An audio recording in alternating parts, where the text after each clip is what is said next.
How to turn off scene on WhatsApp. Hi everyone, welcome back to the channel. In today's video, I will guide you on how you can turn off scene messages on WhatsApp. So make sure to watch the video till the end.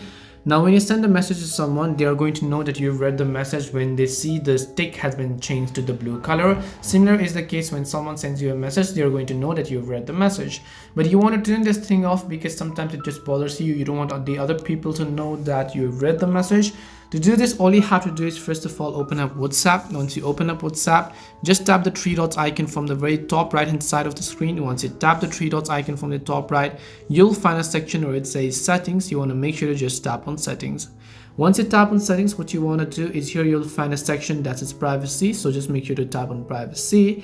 And then once you tap on privacy, here you'll find an option that says read receipts. So it says if turned off, you won't send or receive read receipts, which means that the check messages. Read receipts are always sent for group chats, so it's unavoidable in group chat, but for individual messages, you can just turn off this toggle and no one else will know that you have read a specific message or that they have read yours. So hope this video helped you. If it did help you, then make sure to leave a like and subscribe to the channel. If you have any questions, feel free to leave them down. Thank you very much for watching and see you in the next video.